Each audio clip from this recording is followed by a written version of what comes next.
Good morning, everyone. You're watching Barnstable this morning. Joining me now for our latest community profile segment is Lysetta Hurge-Putnam, and she, of course, is the Executive Director of Independence House in Hyannis. Thank you so much for joining us this morning. Thank you. You know, really want to talk about the work you've done with Independence House. As many of us know, you were actually going to be presented an award in April at the State House for your advocacy work. Talk to me a little bit about, you've been with the Independence House for 17 years as their Executive Director. Talk to me a little bit about your work with the organization over the years. Yeah, it's unbelievable to think I've been there that long, but the work is still so meaningful, and there's still so much to do because we deal with domestic violence and also sexual violence, which sexual violence is one of the issues that is not talked about as much, but certainly those are two issues that we deal with. And what we hope that we've provided for the community is a safe place for people who are impacted by these issues. And when I say a safe place, that means many things. I think the community automatically thinks of us as a shelter, but we really aren't a shelter. We are able to provide we prefer to use the term survivors of domestic violence with a safe place to stay for a very short period of time if they need that. And if they need longer term, if they just need to get out of the situation, then we can help them to find that. But for the vast majority of folks we work with, what we do is we do tailor-made work with survivors. So for some folks, that might mean a restraining order, and so we have a program which is called our Safe Plan Court Advocacy Program, and we're located in all 4 courts, the district and probate courts. So there are folks that might just want to come in and work with our advocates there to obtain a restraining order. And what that means is that they can remain in the community usually, keep their employment, keep their children in school, and our advocates in court work with them on really helping them to develop, sort of safety plans that are designed to meet their particular needs. And if there are other sort of needs that these survivors have, then they might go to any of our offices in Hyannis or Orleans or Provincetown or Falmouth for ongoing. The very sort of counselor word is support, because it covers a lot. But basically it's counseling, emotional support. But depending on the survivor, they might have other needs. One of the services that we also provide is that we actually have 2 people on our staff that speak Brazilian Portuguese. So for survivors that might be less comfortable with English as their language to express themselves, then we have staff that can also work with that around their specific needs. And the programs I'm describing apply to our survivors who are experiencing domestic violence or sexual violence. We also assist with 250-80 harassment orders in the courts, and that's a different type of a restraining order. Restraining order is not the right term, it's a harassment order. So that's another option for folks that might not rise to the level of a domestic violence situation. We provide we've had a food pantry at Independence House for over 30 years for survivors that might need assistance. So I like to say we do it from soup to nuts, because domestic violence in particular, but sexual assault as well, affects so many areas of a person's life, and that might sometimes mean they just need their basic needs met to start out. We also provide the term that most people are familiar with is transitional housing. But we call it housing stabilization, and we actually have units that people can live in that are, really wanting to start over, and our organization provides support around that. So we actually provide the housing, and there are other ways that we help survivors of domestic violence that are related to keeping them in stable housing, depending on, think about it this way: if someone were in a relationship, married or living together, and they then decide that maybe it is time for them to leave, that is what they plan to do, they may lose their income initially, or they may need time to regroup and really deal with the trauma, because as we know, domestic violence and sexual assault can have traumatic effects on survivors Then we also provide outreach and education in the community, and one of the newer aspects of our mission that we've embraced going on probably over 12 years now is prevention.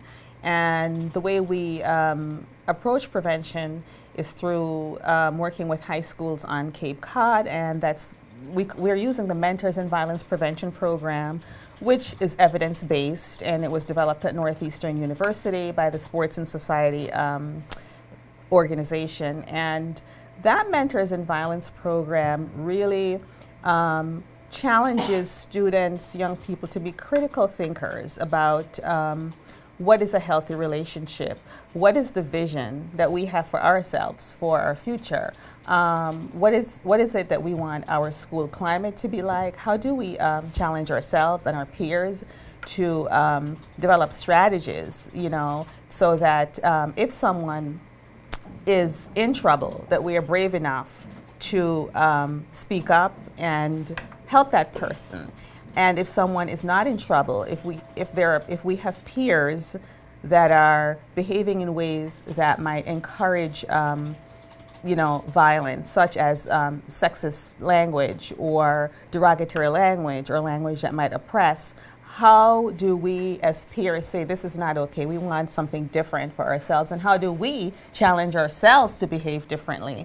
And we feel that provides some hope, and that maybe in the future we won't be talking about domestic or sexual violence. It's such an interesting thing thinking about what you're doing with prevention, because when you were talking about some of the work your organization does, I really didn't think a lot about some of the things that people have to deal with who are in some of these situations, displacing the children, it could put your employment at risk. Absolutely. These are things that are really huge issues. So have you seen, and now working with prevention, have you seen some changes or a shift in our culture to maybe not hide domestic violence as much? Because I know for so long it was between just that's in their home, we're not going to deal with that. And so I think that's a little bit about that prevention that you're talking about too, just letting people know that they can intercede and step in and say, hey, wait a second, this isn't really what you should be doing. I think the thing that I have seen that's really changed over time, I've been doing the work for over 30 years, so it's been a long time that I've been kind of had a sort of a up close, and personal view of this work. And what I've come to learn is that I think that people may have always wanted to be involved, but they never really knew how to be involved, especially whether it be sort of, other men who don't approve of domestic violence, don't condone it, but we're always maybe sort of bystanders without really finding a way that they could be part of the solution. So that's one piece.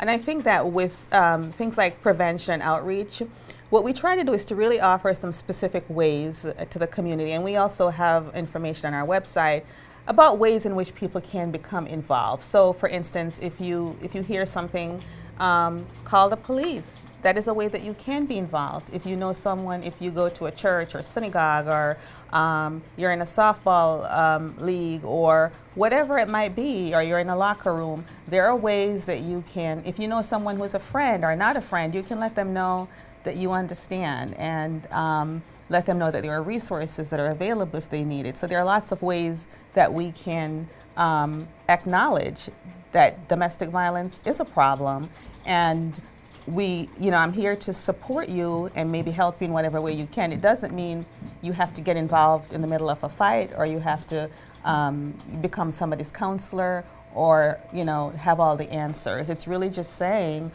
are there ways that I can help you? And yes, this is not okay. And you're not, it's if the person you're involved with puts you down or calls you names or tells you you're worthless, don't believe it. It's not true. So even simple things like that. So did you find that people call and ask what to do in those situations? Absolutely. We get many calls like that. I've had other professionals call me. Clergy.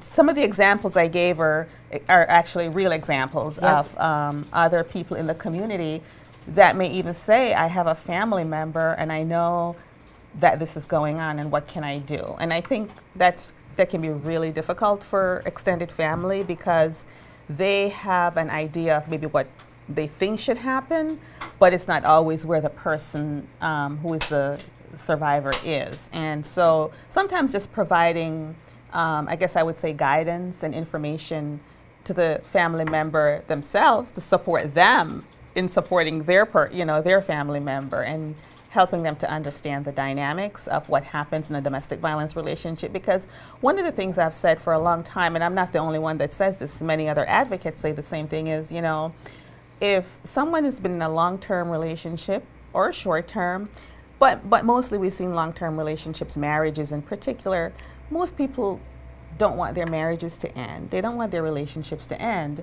They just want the violence to stop, or the controlling behavior to stop. And so that is why the range of response and intervention is so varied, because it's never the same answer for any one person. There could be quote unquote reasons of faith or religion, why somebody might not, if they're married, might not want to end their relationship. So there are varied reasons, and the most important thing that we can do as a community, and I think that's also hopefully changing, is to understand that this is a complex issue, and it's not necessarily a simple answer for everyone. But going back to prevention, the hope is that, I really don't know what the time frame is, but I'm hoping in the, maybe in the next generation that there really will be, very reduced incidents of domestic or sexual violence, and that maybe our organization will evolve into something else. Maybe it will be a place where people do work on looking at, well, what is a healthy relationships? How do we sort of encourage those in our society and support them? And how our work right now is not just about working with people when they come in, but also looking at what is it that needs to change in our larger community to, make the change happen in general. So I just want to tell you a really wonderful story. We're having an event in actually this week, and it's Teen Dating Violence Awareness Month. But what we're seeing is when you reach out to youth, they answer the call. We did an art contest where we asked youth in high schools across Cape Cod to submit an art project depicting our theme for Teen Dating Violence Awareness Month, which some of our MVP youth came up with the theme. And the theme is, we are the change. We are the change that will lead a consent-driven society. And it was really inspiring. As a staff, some of us got together to judge the artwork, and it was just inspiring to see what these young folks in high school had come up with, and how engaged they are, and how they have embraced this idea of a new generation, a new way of thinking about consent, about healthy relationships, and that gives me tremendous hope. That is so wonderful to hear. Yeah. And I have to say thank you so much for all the work you do in the community. And we should say, too, you also have a hotline. We do. So there's a hotline out there if anyone wants to call and get some advice. You guys are always there available. Thank you so much, and congratulations again on your state recognition. Really appreciate all the work you do in our community. And, of course, good luck in your future endeavors. Thank you. Lysetta Hurge-Putnam joined us this morning. She is the Executive Director of Independence House right here in Hyannis. For Barnstable This Morning, I'm Sarah Mantle.